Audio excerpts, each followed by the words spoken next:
Bonjour, fellow creatures of the internet. Share my pal Bruzo Dragonius, the online investor Black Marsh, and the most must-see and subscribe Argonian here on YouTube. And the only reason why I'm saying some of the words in part French and English is because of the legacy of the Breton saga, which, as you know, the Bretons back in Earth are basically in the region of France, somewhere, I'm not quite sure. And I am right here on the docks of Way West in Stormhaven.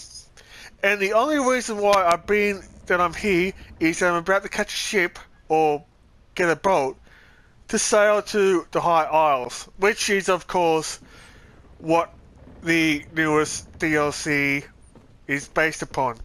So I'm just going to go there for a bit of a vacation, even though I'm just going on a bit of a swashbuckling adventure with the pirates and all that kind of stuff. So while I'm out there, I'm going to explore that new island, that new area, of course. And also, I'm going to tell you some of my experiences and my encounters, you know, and plus the new things that you can do in this new DLC. So, Bruzo Dragonius, if you will, and I mean the future Bruzo Dragonius, not myself, would you mind roll the intro?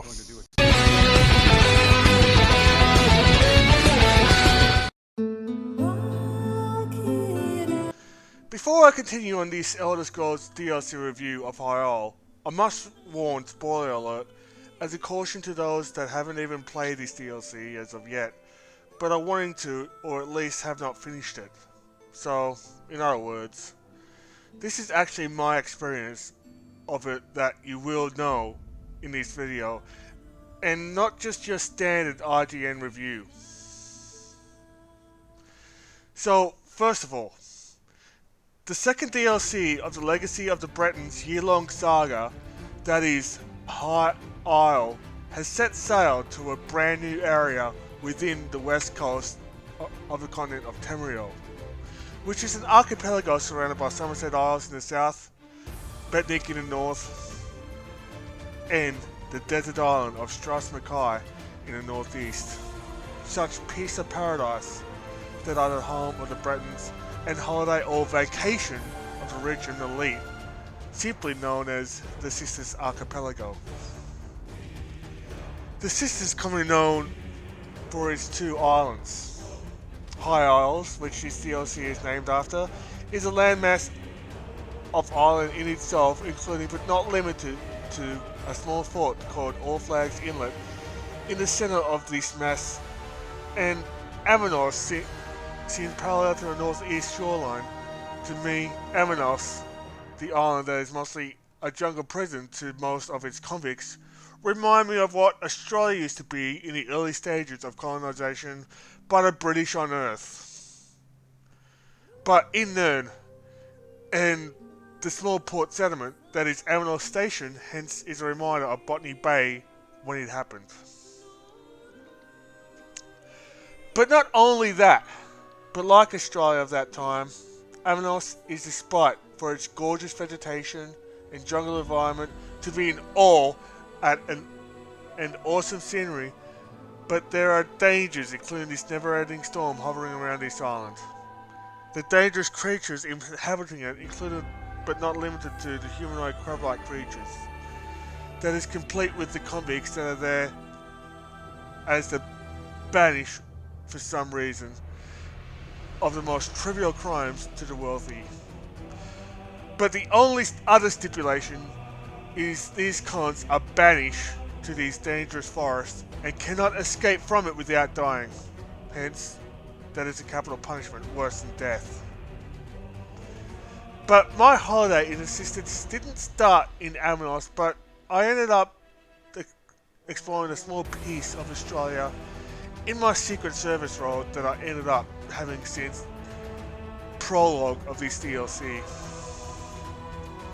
Well, more like a peacekeeping diplomatic campaign aiming to end the Three Factions War of Cyrodiil, which I don't like and neutral on about, hopefully to end. I'm sick of this three faction war myself. Like, I wanted to aid innocent people of Cyrodiil without being caught in the crossfire at all. Anyway, my what's meant to be vacation of the Sisters start off in High Isle, and more specific in a resort town and shipping port of Gonfalon Bay, where normally I was first greeted by an experienced player of Tales of Tribute of a wood elf named Bragus. He is my teacher for this turn-based card game I'm not really accustomed to, that is the Tales of Tribute. Even though my classroom for learning that game is some game hall that apparently used to be a villa owned by some well-known family of the area. I wish I could go in full detail of the setup, rules, and how to win, etc. without making the video go longer than it needed in my own opinion, but it's not going to happen. I am neglectful of even recording full gameplay of the card game, in which both mine and Braga's commentary of it.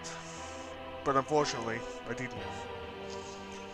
And really, this video isn't about Tales of Tribute itself as a turn-based strategy card game. Maybe I might do it as a collab with one of my friends playing it unknown in the future. Enough of my bitching about what I could have done but didn't.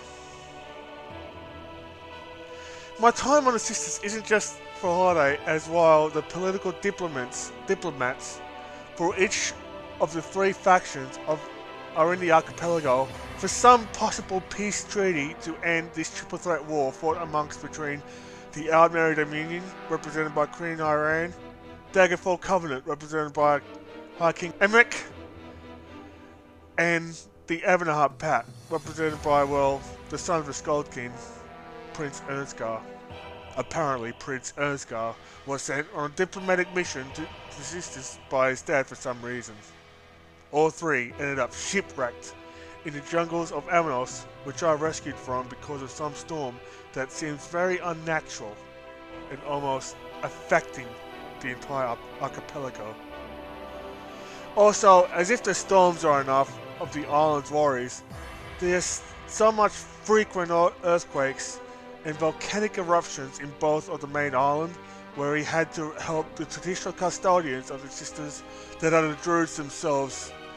I helped seal the vents, as various creatures came out, and I had to help defend the one druid from being attacked while doing so with some ritual to seal these eruptive volcanic vents. And this one time, I witnessed one of the sightseeing attractions that is south of the shoreline near Gonfalon Bay, which is the Gonfalon Colossal statue getting destroyed by one of the earthquakes. As I was there with Lady Arabelle Duval in front of her waterfront home of Mandrake Mania as it happened. Not to mention that I was recruited back by her to investigate this corruption within this island. As it seems to me that someone who is a head honcho of this rough terrorist organization that is the Ascendant Order somehow is that tyrannical to see Cyrodiil and the Sisters burn, or else a messed up way to end the war like a sociopath. And I have an entourage of my own friends in my past adventures that assisted me of finding out what's going on and try to put an end of this conflict that is caused by the Knights of the Ascendant Order. Like my two feline pirate friends that I reunited with on Amanos, Captain Zaji and his second in command and muscle or bodyguard and best friend Kaska, and I caught up with one of my human friends, Jakan. He's a bit of a friendly character as some laid-back social kind of person. I must imagine that Zaji and Kaska's ship sank in that storm as other pirates that helped us.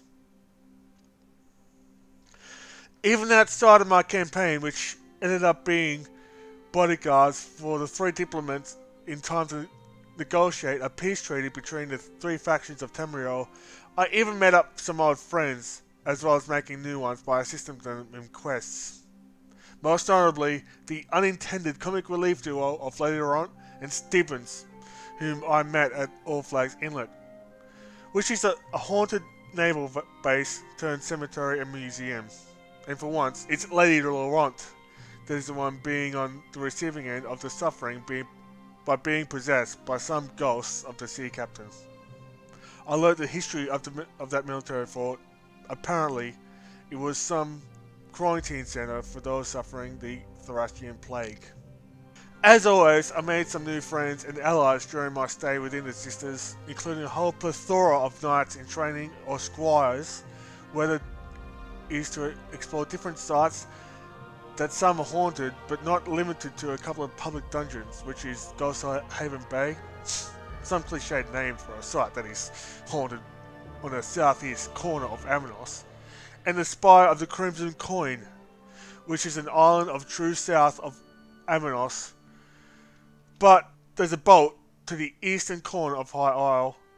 One of those nights I assisted at the Kingdom of Navi, well, the castle part of it, of some tournament. It's actually a test to validate herself as a true knight. This female knight that I assist is named Isabel Veloise, and I helped her to pass these tests to become a true knight in hopes to free her friend from some unwanted and possibly toxic arranged marriage. After completing that quest, you'll earn Isabel as your newest companion. Isabel, as a travel companion, really likes to do everything by the book, as in, if you do something wrong, your reputation with her goes down. She is hard to satisfy in your adventures with her, but she's not your only newest companion, as there is for the first time a furry as your other companion, who you earn in the High Isle DLC.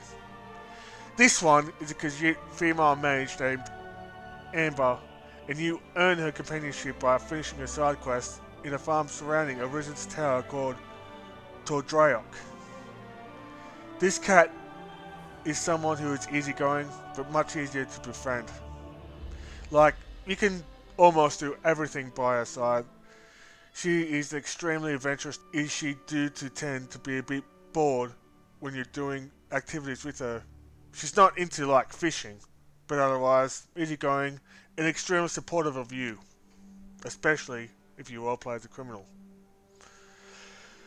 As for the 3 diplomats I protected, as a fee that the Ascendant Order are on a mission to assassinate all 3 of them. We consistently had to relocate their meeting ever since we rescued them from Amanos and escorted them back to the High Isle, but in lesson type down to her notable location, and Gonfalon Ballas is too obvious to host that treaty, so we have to be creative. We tried Stepford Manor, which is a hospital of some sort. We tried Lady DeVoe's own residence, and then All Flags Inlet. And there we had to save them from the Ascendant Order, as there was a battle, and there was this anarchy as some higher up above the Ascendant Mages seriously wants these diplomats dead. Someone higher up from the mysterious Ascendant Mages, who revealed himself to me as some Breton noble named of Count de Martefort. By the Hist. This guy put one hell of a fight against me and King Emmerich, not to mention that he had an army of Ascendant Knights and other creatures like the Volkesh on his side. Those lava monsters that live underground in the volcanic fault lines of the Sisters, but still. He was just a second in to the more mysterious Ascendant Lord. He will be the next stop if the 3 factions were to consider signing a treaty to end the war on Cyrodiil. Because of the Mediterranean-inspired architecture of Gonfalon Bay and surrounds, to the interesting sights of both islands, which I do love, to the culture I experienced of both the Druids and the Bretons, and the interesting characters I met, this DLC is like all in Elder Scrolls Online is worth buying, and I got the Collector's Edition, which lets me set sail there, but I got a lizard-like creature, which is the Amanos Ornog, a new emotes pack, and a new Horde of Schemes Memento, as well as an adorable Centaur cub as a non-combat companion, and an Ascendant Knight-style armor pack. alongside with the new Tales of Tribute card game within the game, and access to explore this amazing new area. I'll give this 9 out of 10 jars of his sap. For she loved the sun, she loved the green, and she danced merrily beside the wood. Can you just shut up? I'm just trying to record a video here. She loved went down to the shore, a sailing man for to be. Just for 1 second. Oh, okay. We'll just continue with this editing and that, despite this guy's singing. Well, man, some dry skins have no consideration just for recording this video. As is, I have to compete with these rumbles and that. So, anyway, where am I? Yes. So there we have it. Even though that I ended up having to kill the Ascendant Magus and that, and, well, kill as in a way to stop the Ascendant Magus. Also, I really do enjoy my holiday down, or vacation if you will, if you live in America, down here in the High Isles, which is this island, and especially exploring Amanos, which is very dangerous and all that kind of stuff. I don't know when this peace is going to between the three factions will take place in Cyrodiil. Hopefully, and I mean hopefully, this war in Tamriel would end. And what I mean that in Cyrodiil. So, fingers crossed that this peace talks between the three factions, which is Queen Iram, King Amric, and whatever this kid that's the Skull King of the Avonheart Pact sent here to Gonvalon Bay, where I'm at. And anyway, I think they might have to rest and all that kind of stuff. So I don't know when these peace talks will start or whatever. Hopefully it'll just bring peace to all of Tamriel, like I said, of all the three factions. Because if there is, my job is done. So anyway, if you do like this review or whatever this last part of this video, make sure that you consider pressing the like button, as well as pressing, as well as consider subscribing to this channel, my channel if you do like my content so far. There's a lot of the, if you do like this video and the other videos, and if you have, for future content, make sure you consider pressing the bell icon on the below the screen. Also, comment down what you think of the review and all that kind of stuff. Sorry for the spoilers if you haven't played this DLC, but I shouldn't really apologize, as that I have warned a spoiler alert in this video.